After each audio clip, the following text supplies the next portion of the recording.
Hey guys, I'm Junior here, aka Mustached, and I'm here to review the movie Vivo. If you end up enjoying this review, then please consider joining me on Patreon. There'll be the second link in the description below. Also consider subscribing if you end up enjoying the review. Shilling aside, it's time for me to review the movie Vivo.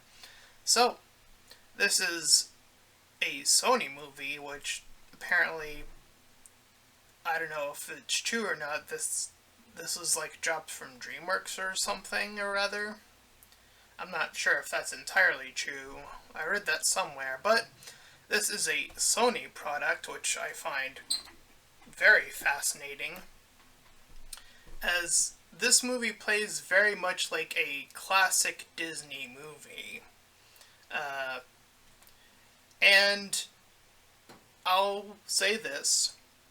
In the two previous Sony movies that I have seen, the animated ones, have been Into the Spider-Verse, which, while I forgot one of the characters' names, which I forgot again by the time I'm, saying this, but point is, I was disappointed by Into the Spider-Verse in the third act particularly, um, as well as Mitchell versus the Machines, its third act as well, was also, to me, lackluster. Uh, and so I continue to find the Sony movies were continuing to disappoint. So I was a little bit hesitant on Vivo, knowing that this was coming out of Sony, even though it is, all that other stuff. So, as the movie opens up, it opens up with being a musical. And the instant I heard the music, I immediately thought of In the Heights, and I looked into this. I think it's the same songwriter, which is probably why a lot of the songs here sound very similar to In the Heights. Now remember, or if you haven't seen it, I gave In the Heights a 10 out of 10, which is something I don't really give a lot very often. The last movie I gave a 10 out of 10 to before In the Heights was Joker, so it is very hard for me to give a 10 out of 10. Just so that we're clear here. So Vivo opens up with a very expressive little monkey named Vivo, obviously, who sings about his little operation where he sings and dances along with this old man, where they live in Cuba, and they're living it up, living the life. Things are looking pretty simple. And as they're progressing through, the old man gets a letter from a love life of his that he never got to confess his love when they were meeting back in the day. But he still wanted to tell her regardless of how old he was. Figure, might as well, So the people there see that he's trying to get that, so they decide to help him out. And at first, Vivo is a bit hesitant, but after remembering that he himself was convinced by a song to join him, he decides to eventually, after some, a little bit of resistance, decide to help him as well. This is after, of course, the old man sings about the location he's heading off to, and a little bit of more tug-of-war of Vivo, thinking back to the rooftops and thinking about the song that was able to get him to come to this old man. However, the next day, Andreas passes away. So Vivo, being depressed, sings a song about wanting to have that one last moment, that one last song. And so a funeral is held for dear Andreas, and people come on by, and one particular individual named Gabby, the little girl on the right there, meets with Vivo pretty briefly. Uh, so Vivo is has a new mission. He has this one last song that he has discovered from Andreas to the woman on the far right there, Marta. Uh, and it is his mission now to deliver this one last song, this one last thing after he has passed away. So, with that being said, he goes with Gabby secretly at first. We follow him back to Florida, I believe, with the location they go to. Once there, the mom is trying to convince the daughter to get ready for Cookie Scouts or something along those lines. And as she's sort of hanging around, she sings about her own style of music, let's call it. To the beat of her own drum, I believe, are some of the things she says. So anyways, we see Viva looking around the Florida landscape a little bit. He gets kicked off of a bus, because I guess they get freaked out there by that. So they drop him out. And so Gabby sees that, finds the letter, sees that what Viva is trying to do, and she decides that she's gonna help him. So after grabbing him and making their way to the bus, trying to get to this concert that this Martha is holding, her last concert, she bumps into the scouts that she was trying to avoid. And they give her a little bit of guff, and they assume that the monkey she has is not vaccinated, and they're trying to, do that. But they end up all chasing the bus. Midway through the chase, they don't make the jump when the bridge is lifting up. Gabby and Vivo end up on a boat. And after a few failures, they end up on a custom little boat that they scrap up together. So while this is going on, her mom finds out what she's really up to, and she's trying to do all she can to also get to her. So, Vivo sings the trailer song, or at least the one I saw when I first initially saw the trailer, about what he can do now that he's sort of stuck in this situation. And through this, he sees that she still is struggling to play, and insists that he lead and teach her how to play the drums, and it happens pretty quickly. Again, feeling very early Disney-esque, where instead of it being like love at first sight, it's like, oh, you just sort of learn the thing. But I guess that also makes sense. She already had a inkling for music, even though she wasn't good at it prior. However, there's the inkling of being able to follow very drumline, I want to say. It's an old reference, I know, but it's the immediate movie what I think of when I think of like someone who's able to pick up music when they hear it. So yeah, that's a very old school reference for you. Anyway, so she's able to pick up on it, following his rhythm, following his beat. And as they have a little duet between the two of their songs combined into one song, after that, an intense storm comes over and they get separated. Meanwhile, Vivo, while being separated, meets up with this one bird who seems to be struggling in his own way, struggling to find love, and he has a significant other bird that he's trying to woo in this moment. And Vivo, being too preoccupied with his own endeavors trying to get back is a little not too keen on helping the bird, at least at first, and eventually decides, whatever, I'm just gonna see if I can help, see if I can get him through this. So he does so, and he's sort of in the background, being a little bit of a love connection character in this moment, and it actually ends up being successful as the two birds sing the love connecting song that they all share, I guess.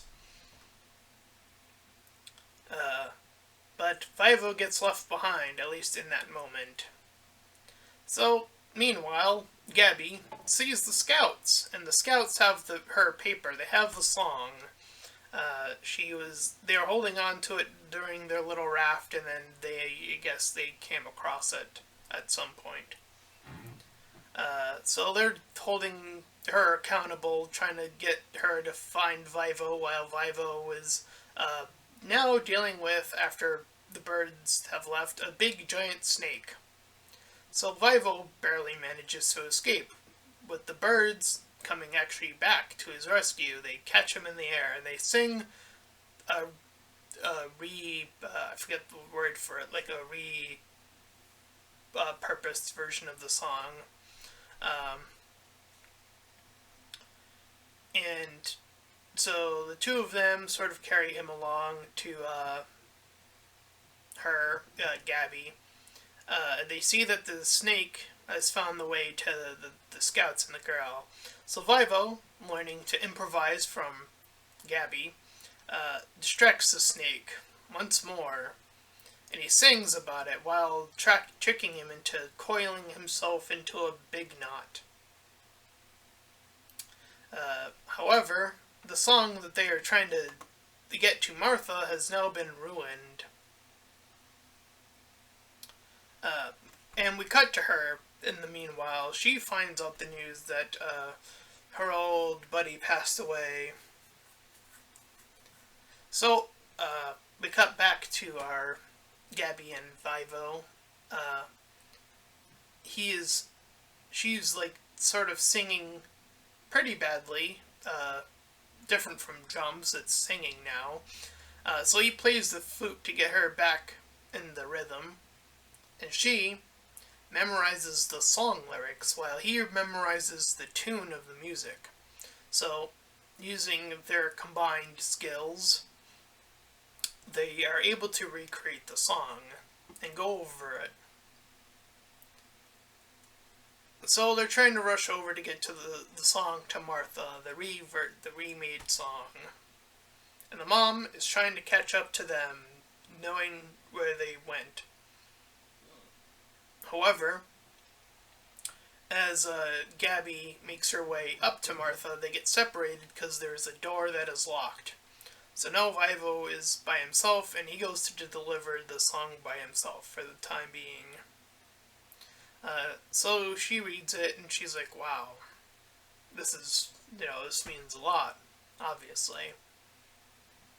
And as we sort of cut away to Gabby and the mom, of course, wanting to be protective, and Gabby wanting to be understood, the two of them have their bonding moment here near the end, and Gabby feeling really bad because earlier in the movie at some point her father passed away. I believe she said this during the passing of Andreas. So she says that she never explicitly said, I love you or something along those lines. And the mom says that, of course he would have known that. He would have always known that because he always loved you. And so the mother, still having tickets, I guess. That part's probably the most convenient the movie gets. To allow them back to the area to hear her, Martha, sing the song that he has provided. And Vivo sees the visage of Andreas. I keep blanking on his name a little bit there. Uh, and yeah, so after the little performance, Gabby and Vivo head out, uh, and we cut to them in the streets of Florida with a new setup very akin to Andreas's early setup, except it has the new doodads that Gabby would have built, I guess.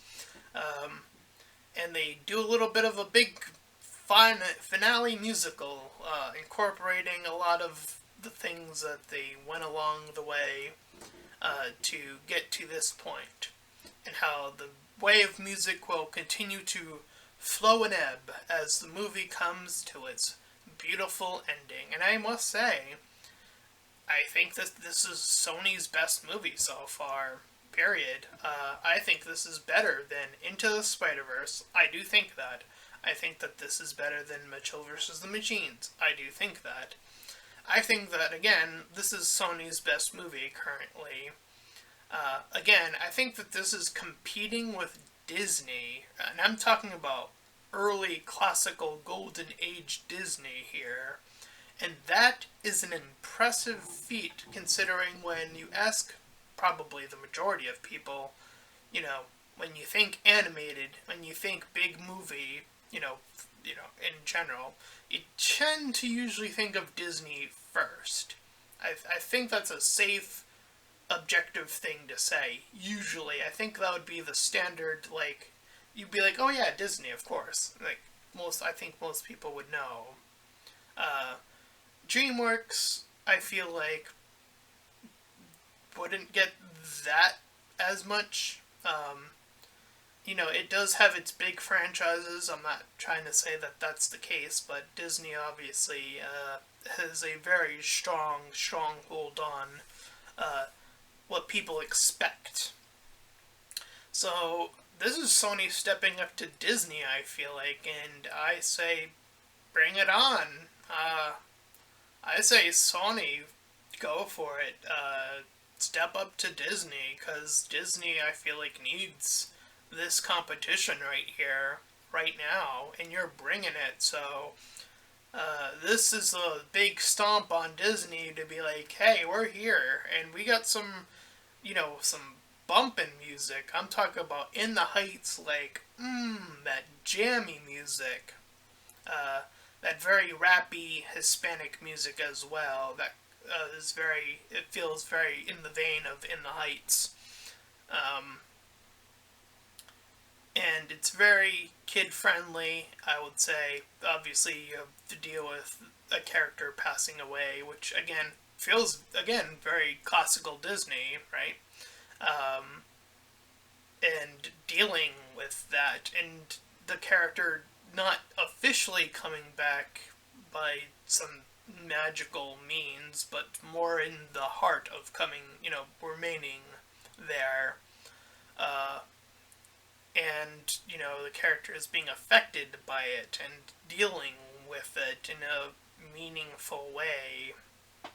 And, the caption, one song can change everything, it changed, Vivo's upbringing to be in the situation in the first place, and then it sort of led him down this journey. So, yeah, even its own little motto there is very effective in its execution. And of course, it being a catchy musical, there are some minor conveniences, I would say, at most. So I would still probably either give it an 8 or 9 out of 10, which again is already higher than anything I've ever given any other Sony movie that's animated so far. If you're looking to a movie to enjoy, bring your kids to, enjoy yourself because the music is pretty damn catchy overall, and just have an enjoyable little movie where the music can overtake you and you go on this little journey. then I highly recommend watching Vivo. And that is my review of Vivo. And if you ended up enjoying it, then please feel free to like, comment, and subscribe. Also, make sure to check out those links in the description. The first will head you over to my Patreon. The second, will lead you over to my Patreon page. Any donations are greatly appreciated. And also consider subscribing. And also for the Patreon, any donations are desperately needed. And until next time, everyone, bye-bye!